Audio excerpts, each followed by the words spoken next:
इस वीडियो में हम करेंगे कक्षा 6 का प्रश्नावली 3.6 का प्रश्न नंबर 1। प्रश्न है निम्नलिखित संख्याओं के मासा ज्ञात कीजिए। यानी अब हमें ये संख्या दी हुई है, हमें उनके मासा ज्ञात करने हैं। तो सबसे पहले देखें ए में संख्या है 18 और 48। यानी कि हमें 18 और 48 इन दोनों संख्याओं का मासा ज्ञात करना है। तो मासा ज्ञात करने के लिए क्या करेंगे, सबसे पहले हम इन दोनों के गुणनखंड करेंगे, यानी कि अभाज्य गुणनखंड। अभाज्य गुणनखंड करने के बाद जो संख्या दोनों में होगी वही उसका मासा हो जाती है। जैसे सबसे पहले करें हम 18 के अभाज्य गुणनखंड, तो ये हो गया 18। अब 18 में किसका भाग जाएगा, यहाँ है लास्ट में 8, इसका मतलब 2 का भाग चला जाएगा। यानी कि जिन संख्याओं के अंत में 0 हो, 2 हो, 4 हो, 6 हो, 8 हो, इनमें से कोई सा अंक हो अंतिम अंक, तो वो संख्या 2 से विभाजित होती है। यानी कि उस संख्या में 2 से भाग चला जाता है। तो इसमें किससे भाग जाएगा, 2 से जाएगा। 2 का भाग देंगे 18 में, तो ये हो जाएगा 2 निम्मा 18, 9 बार जाएगा। अब 9 में किसका भाग जाएगा, 9 में भाग जाएगा 3 का, तो 3 तिया होता है 9, 3 बार चला जाएगा। 3 में किसका भाग जाएगा, 3 में 3 का ही जाएगा, यानी ये हो जाएगा 3 एकल 3। ये हो गए हमारे 18 के अभाज्य गुणनखंड। ये हो जाएंगे 2 गुणा 3 गुणा 3। अब हम करेंगे 48 के अभाज्य गुणनखंड, तो ये हो गया 48। लास्ट में 8 है, इसमें 8 है, इसका मतलब 2 से भाग चला जाएगा, तो 2 का भाग देंगे 48 में। यानी पहले 2 का भाग 4 में है, तो 2 दूनी 4, 2 का भाग 8 में, 2 चौक 8, फिर 2 से भाग चला जाएगा, क्योंकि लास्ट में कितना है 4 है। जिसमें 4 होता है अंत में, उसमें भी 2 से भाग जा रहा है। 2 का भाग देंगे 2 एकल 2 और 2 दूनी 4, फिर 2 से भाग जाएगा, यानी ये हो जाएगा 2 छिक्के 12, फिर 2 से भाग जाएगा, ये हो जाएगा 2 3 6। 3 में किससे भाग जाएगा, 3 में भाग जाएगा 3 से, यानी 3 एकल 3। यानी कि ये हो गए हमारे 48 के अभाज्य गुणनखंड। अब इनको हम लिख लें, यानी कि 18 के अभाज्य गुणनखंड क्या है, ये है 2 गुणा 3 गुणा 3, तो ये हो जाएगा 2 गुणा में 3 गुणा में 3। ये हो गए 18 के अभाज्य गुणनखंड। अब लिखे 48 के, तो यहाँ लिख लें 48 के अभाज्य गुणनखंड क्या है, 2 गुणा 2 गुणा 2 गुणा 2 गुणा 3। 2 कितनी बार है, 4 बार है, तो यहाँ लिखे 2 गुणा में 2 गुणा में 2 गुणा 2, 4 बार हो गया, 1 2 3 4, और कितना है 3 है, तो यहाँ जाएगा गुणा 3। यानी कि ये हो गए हमारे 48 के अभाज्य गुणनखंड। अब हमें क्या ज्ञात करना है, मासा, तो यहाँ लिखें मासा।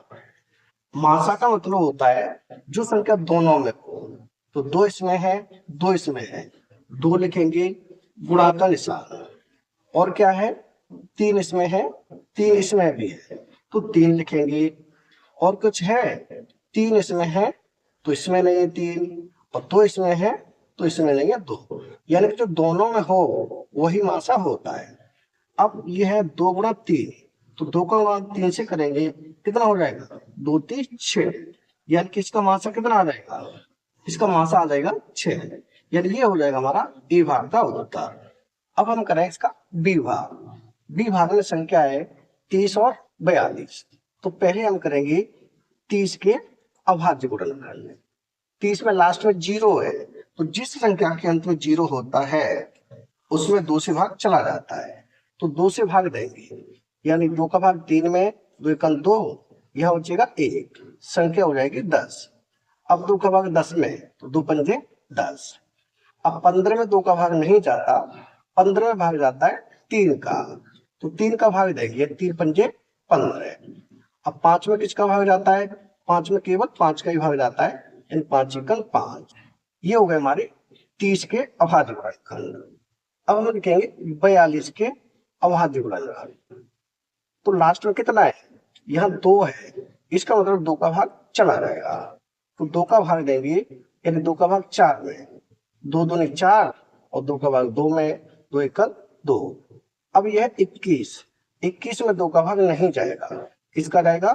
3 का जाएगा, तो 3 का भाग देंगे, यानी 3 सत्ते 21।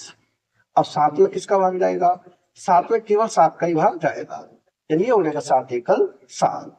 ये अभाज्य गुणनखंड हो जाएंगे 42 के। तो इन्हें अब हम लिख लेंगे। 30 के अभाज्य गुणनखंड क्या है?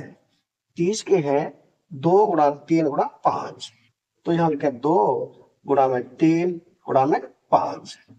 और 42 के यहाँ लिखे 42 के अभाज्य गुणनखंड, ये है 2 गुणा 3 गुणा 7, 2 गुणा में 3 गुणा में 7।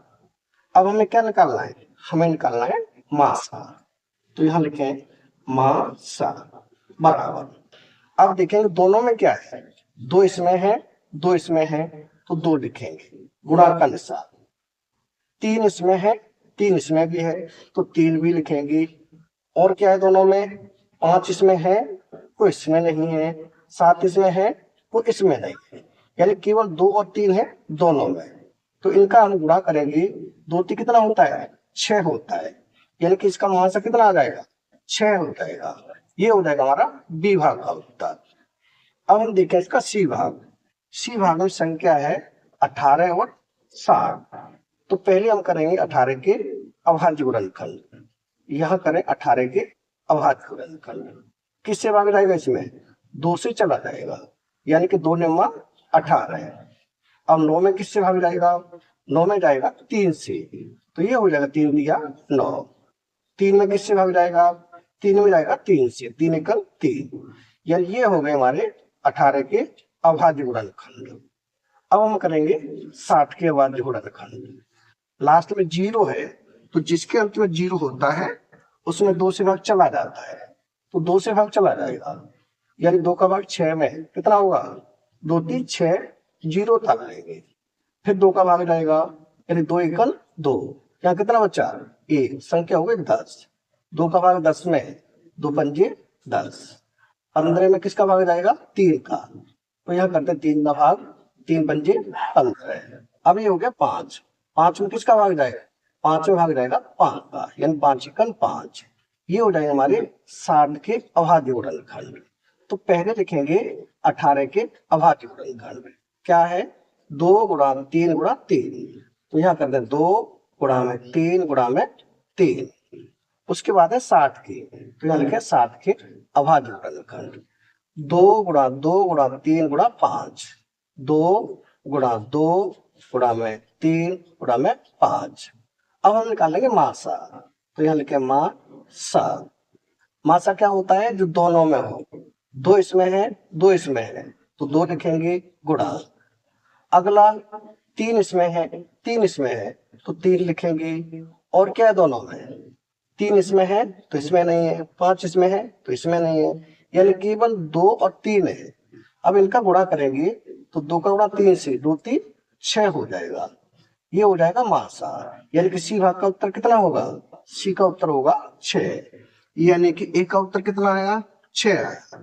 बी का उत्तर कितना आया? 6 आया। और सी का उत्तर भी कितना आया? 6 ही आया। ये हो गए हमारे ए बी और सी के उत्तर। अब हम करेंगे इसका डी भाग। डी में है 27 और 63, यानी कि 27 और 63 का हमें मासा ज्ञात करना है। तो सबसे पहले हम करेंगे 27 के अभाज्य गुणनखंड, तो यहाँ देखें 27, और 27 में किसका भाग जाता है? 27 में भाग जाता है 3 से, तो 3 का भाग देंगे, यानी ये हो जाएगा 3 निम्मा 27। 9 में किसका जाता है? 3 का ही जाता है, यानी ये हो जाएगा 3 दिया 9। अब 3 में किसका जाता है? 3 का ही जाता है, 3 एकल 3। ये हो गए हमारे 27 के अभाज्य गुणनखंड। अब हम करेंगे 63 के, तो यहाँ करें 63 के अभाज्य गुणनखंड। 63 में किसका भाग जाएगा? 63 में 3 का भाग जाएगा, यानी ये हो जाएगा 3 दूनी 6 और 3 एकल 3, यहाँ हो गया 21। अब 21 में किसका भाग जाएगा? 21 में जाएगा फिर 3 से, 21 में भाग जाएगा फिर 3 से, यानी कि 3 सत्ते 21। 7 में भाग जाता है 7 से, 7 एकम 7, यानी ये हो गए 63 के अभाज्य। अब इनको लिख लें, यानी कि 27। 27 के अभाज्य गुणनखंड है, ये है 3 गुणा में 3 गुणा में 3। और ये 63, 63 के भाज्य गुणनखंड क्या है, ये है 3 × 3 × 7, तो ये हो जाएगा 3 × 3 × 7। अब हम निकालेंगे मासा किसका, 27 का और 63 का, तो दोनों में क्या है, 3 यहाँ भी 3 यहाँ भी, यानी कि ये हो जाएगा 3 गुणा, आगे 3 इसमें है 3 इसमें है, तो अगला 3 भी लिखेंगे, और क्या है, और कॉमन कुछ भी नहीं है जो कि दोनों में, तो इनका गुणा करेंगे, 3 का गुणा 3 से, 3 तिया 9, यानी कि मासा कितना आ जाएगा, मासा आ जाएगा हमारा 9। ये हो जाएगा हमारा डी भाग का उत्तर। अब देखें ई में संख्या है 36 और 84, तो पहले हम करेंगे 36 के अभाज्य गुणनखंड, लास्ट में 6 है, इसका मतलब 2 का भाग चला जाएगा, 2 का भाग देंगे 3 में, 2 × 2, यह हो जाएगा 1, संख्या हो जाएगी 16, 2 × 8 = 16। अब 18 में किससे भाग जाएगा, 2 से, 2 × 18, 9 में किससे जाएगा, 3 से, 3 तिया 9, अब 3 में किससे भाग जाएगा, 3 से, 3 × 3, ये हो गए हमारे 36 के अभाज्य गुणनखंड। अब हम करेंगे 84 के, तो 84 के करें यहाँ पर, लास्ट में 4 है, इसका मतलब 2 से भाग चला जाएगा, तो 2 का भाग देंगे 8 में, 2 × 4 = 8, और 2 का भाग 4 में, 2 × 2 = 4, अब फिर लास्ट में 2 है, तो 2 का भाग फिर चला जाएगा, यानी ये हो जाएगा 2 × 2 = 4, 2 बार, और 2 का भाग 2 में, 2 × 2, संख्या हो गई 21, 21 में भाग जाएगा 3 से, यानी 3 × 7 = 21, अब 7 में भाग जाएगा 7 से, 7 × 7, यानी कि ये हो गए 36 के अभाज्य गुणनखंड, और ये हो गए 84 के। तो पहले लिखें यहाँ 36 के अभाज्य गुणनखंड क्या है, 2 × 2 × 3 × 3, तो लिखें 2 × 2 × 3 × 3। अब है 84 के, 2 × 2 × 3 × 7, तो यहाँ लिखे 84 बराबर कितना है, 2 × 2 × में है 3 × 7। अब निकालेंगे मासा, तो यहाँ लिखे मासा, दोनों में क्या है, 2 इसमें है 2 इसमें है, तो लिखेंगे गुणा, अगला 2 इसमें भी है इसमें भी है, तो 2 लिखेंगे, आगे गुणा, 3 इसमें है 3 इसमें भी है, तो 3 भी लिखेंगे, और कुछ है कॉमन जो दोनों में हो, और कुछ नहीं है, तो इन्हीं का हम गुणा कर देंगे, यानी 2 का गुणा 2 से, 2 × 2 = 4, 4 × 3 = 12, कितना हो जाएगा, 12 हो जाएगा, यानी ये हो जाएगा हमारा ई भाग का उत्तर 12। अब देखें एफ में संख्या है 34 और 102, तो पहले हम करें 34 के अभाज्य गुणनखंड, 34 लास्ट में 4 है, तो 2 से भाग चला जाएगा, यानी ये हो जाएगा 2 का भाग पहले हम किसमें देंगे, 3 में, 2 × 2, यहाँ बचा 1, संख्या हो गई 14, 2 का भाग 14 में, 2 × 7 = 14, 7 बार, यानी कि संख्या हो जाएगी 17। अब 17 किसके पारे में आता है, किसी में नहीं आता, केवल 17 में ही आता है, यानी 17 का ही भाग जाएगा, 17 × 17, ये हो जाएगा हमारे 34 के अभाज्य गुणनखंड 2 × 17। अब हम 102 के अभाज्य गुणनखंड करेंगे, यहाँ ये हो जाएगा 102, लास्ट में 2 है तो किससे भाग जाएगा, 2 से चला जाएगा, 2 का भाग 10 में, 2 × 5 = 10, 2 × 1 = 2, 51 में किससे भाग जाएगा, 51 में भाग चला जाएगा 3 से, यानी ये हो जाएगा 3 का भाग 5 में, 3 × 3 बचेगा 2, संख्या हो गई 21, 3 × 7 = 21, 17 में किसका जाएगा, केवल 17 का ही, तो ये 17 × 17, ये हो गए हमारे 102 के अभाज्य गुणनखंड। अब इनको लिख ले, यानी कि 34 बराबर 34 के गुणनखंड क्या है, 2 × 17, तो ये हो जाएगा 2 × 17।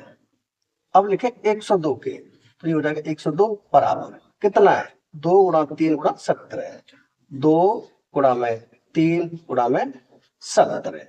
अब हम निकालेंगे मासा, मासा, दोनों में क्या है, 2 इसमें है 2 इसमें है, 2 लिखेंगे, गुणा 17 इसमें है 17 इसमें है, तो लिखेंगे 17, यानी कि दोनों में है 17, 3 इसमें तो है लेकिन इसमें नहीं है, तो क्या है, 2 गुना 17, 2 का गुना 17 से करेंगे तो 17 दूनी कितना होता है, ये होता है 34। यानी कि एक भाग का उत्तर कितना होगा, एक भाग का उत्तर होगा 34। यानी कि 34 और 102 का जो मासा आएगा वो कितना होगा, 34 होगा। ये हो जाएगा हमारा एक भाग का उत्तर। यानी कि डी का उत्तर कितना है, डी का उत्तर है 9। और ई का उत्तर कितना है, ई का उत्तर है 12। और एफ का उत्तर कितना है, एफ का उत्तर है 34। अब हम करेंगे इसका जी भाग। जी में संख्या है 70, 105 और 175। तो इसमें क्या है, तीन संख्या है, तीन संख्या है, तब भी हम वैसे ही करेंगे जैसे दो संख्या में करते हैं। तीन संख्या होने पर हम इन तीनों संख्याओं के अभाज्य गुणनखंड करेंगे, फिर जो तीनों में हो वही मासा हो जाएगा। तो पहले करते हैं 70 के अभाज्य गुणनखंड। लास्ट में 0 है, इसका मतलब 2 का भाग चला जाएगा, तो 2 से भाग देंगे पहले 7 में। 2 3 6, यहाँ बचेगा 1, संख्या हो गई 10, 2 पंजे 10। 35 में किसका भाग जाता है, 35 में जाता है 5 का, यानी 5 सत्ते 35। 7 में किसका जाएगा, 7 का ही जाएगा, यानी 7 एकम 7। ये हो गए हमारे 70 के अभाज्य गुणनखंड। अब करें 105 के, तो यहाँ करते हैं 105 के। 105 में किसका भाग जाएगा, 3 का भाग चला जाएगा, क्योंकि ये हो जाएगा 3 3 9, यहाँ बचेगा 1, संख्या हो गई 15, 3 पंजे 15। 35 में किसका जाएगा, 5 का, यानी 5 सत्ते 35। 7 में किसका जाएगा, 7 एकम 7, 7 का ही जाएगा। अब हम करेंगे 175 के, 175 के अभाज्य गुणनखंड। 175 में किसका भाग जाएगा, इसमें जाएगा 5 का, यानी 5 का भाग 17 में, तो 5 3 15, यहाँ बचेगा 2, संख्या हो गई 25, 5 पंजे 25। 35 बार, 35 में भाग जाता है फिर 5 से, यानी कि 5 सत्ते 35, 7 बार, 7 में जाता है 7 का, 7 एकम 7। ये हो गए हमारे 175 के अभाज्य गुणनखंड। इनको लिख लेंगे, यानी कि 70 के अभाज्य गुणनखंड है, ये है 2 गुणा में 5 गुणा में 7, और है 105। अब है 105, तो 105 के अभाज्य गुणनखंड क्या है, 3 गुणा 5 गुणा 7। इसे लिखें 3 गुणा में 5 गुणा में 7। अब है 175 के, तो यहाँ लिखेंगे 175 के अभाज्य गुणनखंड क्या है, 5 गुणा 5 गुणा 7। तो इनको भी लिखें 5 गुणा में 5 गुणा में 7। अब हम निकालना है 70, 105 और 175 का मासा, तो यहाँ लिखे हैं मासा बराबर। अब देखें तीनों में क्या है, 2 है तीनों में, नहीं है। 5 है, हाँ 5 इसमें भी है, इसमें भी है, इसमें भी है, यानी कि 5 है तीनों में। और क्या है तीनों में, 7 इसमें है, 7 इसमें भी है, 7 इसमें भी है, यानी कि 7 भी है तीनों में, तो ये हो जाएगा 7। अब और कुछ नहीं है, तो इनका हम करेंगे गुणा, इन 5 का गुणा 7 में, 5 सत्ते कितना होगा, 5 सत्ते हो जाएगा 35, यानी कि 70, 105 और 175, इसका मासा कितना आएगा, इसका मासा आ जाएगा 35। ये हो जाएगा हमारा जी भाग का उत्तर। अब देखें एच, एच में संख्या है 91, 112 और 49। पहले हम तीनों के अभाज्य गुणनखंड करेंगे, तो पहले करते हैं 91 के। अब 91 में किसका भाग जाएगा, इसमें चला जाएगा 7 का, क्योंकि ये हो जाएगा 7 एकम 7, तो यहाँ बचेगा 2, संख्या हो गई 21, 7 तिया 21, यानी 13 बार। अब 13 में किसका भाग जाता है, 13 में केवल 13 का ही भाग जाता है, यानी 13 एकम 13। ये हो गए हमारे 7 गुणा 13, 91 के अभाज्य गुणनखंड। अब हम करेंगे 112 के, तो यहाँ करें 112 के। लास्ट में 2 है, इसका मतलब 2 का भाग चला जाएगा, तो 2 का भाग देंगे 11 में, ये हो जाएगा 2 पंजे 10, यहाँ बचा 1, संख्या हो गई 12, 2 छिक्के 12, यानी 56 बार। 2 का भाग फिर चला जाएगा, तो 2 दूनी 4, यहाँ बचा 1, संख्या हो गई 16, 2 अट्ठे 16। 2 का भाग फिर चला जाएगा, यानी 2 एकम 2, 2 चौक 8। 2 का भाग फिर चला जाएगा, 2 सत्ते 14। अब 7 में किसका भाग जाएगा, केवल 7 का, तो 7 एकम 7। अब हम करें 49 के, तो ये हो जाएगा 49 के अभाज्य गुणनखंड। 49 में किसका भाग जाता है? इसमें जाता है 7 का, यानी 7 सत्ते 49। अब 7 में किसका जाएगा? केवल 7 का, 7 एकम 7, यानी ये हो गया 7 गुणा 7, 49 के अभाज्य गुणनखंड हो गए। अब इनको लिखें, यानी 91 बराबर कितना है? 7 गुणा 13, तो यहाँ लिखेंगे 7 गुणा में 13। अब देखें 112 के, यहाँ लिखें 112 बराबर 2 गुणा 2 गुणा 2 गुणा 2 गुणा 7, यानी कि 2 गुणा में 2 गुणा में 2 गुणा में 2, कितनी बार है? 4, तो ये हो गया 4 बार, गुणा है 7, तो लिखेंगे 7। अब है 49 के, यानी 7 गुणा 7, तो यहाँ लिखें 49 बराबर कितना है? 7 गुणा 7।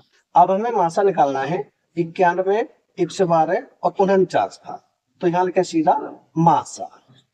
अब तीनों में क्या है? 7 इसमें है, 7 इसमें है, हाँ इसमें भी है, और इसमें भी है, हाँ इसमें भी है, तो तीनों में क्या है? केवल 7 है और कुछ नहीं है, तो इसका मासा क्या हो जाएगा? इसका मासा हो जाएगा 7, यानी कि जी के लिए उत्तर होगा 35 और एच का उत्तर हो जाएगा 7। अब हम करेंगे इसका आई भाग। आई भाग में संख्या है 18, 54 और 81। इन तीनों संख्याओं का हमें मासा ज्ञात करना है। तो पहले हम करेंगे 18 के अभाज्य गुणनखंड। यहाँ लिखें 18, 18 में किसका भाग जाता है? 2 का भाग जाता है, यानी ये हो जाएगा 2 जमा 18, 9 बार।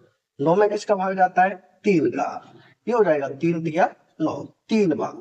3 में किसका भाग जाता है? 3 का, यानी 3 एकम 3। ये हो गए हमारे 18 के अभाज्य गुणनखंड। अब हम करेंगे 54 के, तो लास्ट में 4 है, इसका मतलब 2 से भाग चला जाएगा, ये हो जाएगा 2 दूनी 4, यहाँ बचेगा 1, संख्या हो गई 14, 2 सत्ते 14। 27 में किसका भाग जाता है? 3 का जाता है, यानी ये हो जाएगा 3 नंबर 27। 9 में किसका जाएगा? फिर 3 का, 3 दिया 9। अब 3 में किसका जाएगा? 3 का, 3 एकम 3। ये हो गए हमारे 54 के अभाज्य गुणनखंड। अब लिखें 81 के, तो 81 में इसमें भाग चला जाता है 3 से, क्योंकि 8 को 1 को जोड़ेंगे तो 9 हो जाता है, 9 में 3 का भाग जाता है, किसका भाग जाएगा? 3 का, ये हो जाएगा 3 दूनी 6, यह बचेगा 2, संख्या हो गई 21, 3 सत्ते 21। 27 में फिर भाग जाएगा 3 का, यानी 3 नंबर 27, 9 बार। 9 में भाग जाएगा फिर 3 से, 3 दिया 9, फिर 3 में भाग जाएगा 3 से, 3 एकम 3, यानी ये हो गए हमारे 81 के अभाज्य गुणनखंड। अब पहले लिखे 18 के अभाज्य गुणनखंड, यानी 18 बराबर 2 गुणा 3 गुणा 3, 2 गुणा में 3 गुणा में 3। अब लिखे 54 के, तो ये हो जाएगा 54 बराबर कितना है? 2 गुणा 3 गुणा 3 गुणा 3, तो 2 गुणा 3 गुणा 3 गुणा 3, ये हो गए 54 के अभाज्य गुणनखंड। अब लिखे 81 के, तो यहाँ लिखे 81 बराबर कितना है?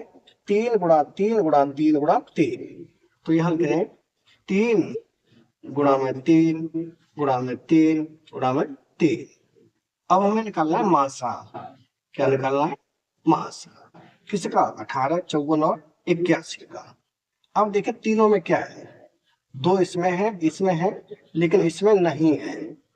3 इसमें है, इसमें है, इसमें है, यानी कि एक तो 3 इसमें है, इसमें है, इसमें, तीनों में 3 है, गुणा अगला 3 इसमें भी है, इसमें भी है और इसमें भी है, यानी 2 बार 3 है और कुछ नहीं है, तो क्या हो जाएगा? 3 गुणा 3, 3 दिया 9, कितना हो जाएगा?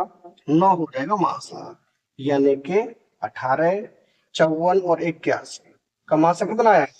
ये हो जाएगा 9। ये हो जाएगा हमारा आई भाग का उत्तर। अब देखें इसका लास्ट भाग जे, इसमें संख्या है 12, 45 और 75। तो पहले करें हम 12 की अभाज्य गुणनखंड। 12 में किसका भाग लगता है? 2 का, यानी ये हो जाएगा 2 छिक्के 12। 6 में किसका जाएगा? फिर 2 का, 2 3 6। 3 में किसका जाएगा? 3 में किसका जाएगा? 3 में जाता है 3 का, यानी 3 एकम 3। अब करें 45 की, तो 45 में भाग जाएगा फिर 3 से, क्योंकि 4 और 5 को जोड़ दिया 9 हो जाता है, 9 में 3 का भाग चला जाता है, तो 3 का भाग देंगे, यानी 3 एकम 3, यहाँ बचेगा 1, संख्या हो गई 15, 3 पंजे 15, 15 में फिर 3 का भाग जाता है, ये हो जाएगा 3 पंजे 15, 5 बार, 5 में किसका जाता है 5 गई, 5 एकम 5, ये हो गए हमारे 45 के अभाज्य गुणनखंड। अब हम करेंगे 75 के अभाज्य गुणनखंड। 7 और 5 जोड़ते हैं कितना होगा 12, 12 में 3 का भाग चला जाता है, तो इसमें भी 3 का भाग चला जाएगा, यानी 3 दूनी 6, यहाँ बचा 1, संख्या हो गई 15, 3 पंजे 15, 25 बार, 25 में किसका जाएगा 5 का, 5 पंजे 25, 5 में किसका जाएगा 5 का, 5 एकल 5, ये हो गए 12 के अभाज्य गुणनखंड। 12 बराबर कितना है 2 गुणा 2 गुणा 3, तो 2 गुणा 2 गुणा 3। अब है 45 के 3 गुणा 3 गुणा 5, तो यहाँ लिखे 45 के 3 गुणा में 3 गुणा 5, ये हो गए 45 के। अब है 75 के, यहाँ लिखे 75 के अभाज्य गुणनखंड, क्या है 3 गुणा 5 गुणा 5, तो ये हो जाएगा 3 गुणा में 5 गुणा में 5। अब हमें निकालना है मासा, क्या निकालना है मासा, 12 का 45 का 75 का, तो तीनों में क्या है 2 इसमें है, तो 2 इन दोनों में नहीं है, 3 इसमें है, 3 इसमें भी है, 3 इसमें भी है, यानी केवल 3 है तीनों में, तो इसका मासा क्या हो जाएगा, इसका मासा हो जाएगा 3, यानी कि जी भाग का उत्तर क्या होगा, जी भाग का उत्तर हो जाएगा 3, यानी कि आई के लिए उत्तर हो जाएगा 9 और जे के लिए उत्तर हो जाएगा 3, यानी कि इस प्रश्न के सभी भाग हो चुके कंप्लीट, यानी कि प्रश्न नंबर 1 हो चुका है कंप्लीट। अगर वीडियो पसंद आए लाइक करें, कमेंट करें, अपने दोस्तों के साथ शेयर करें। धन्यवाद।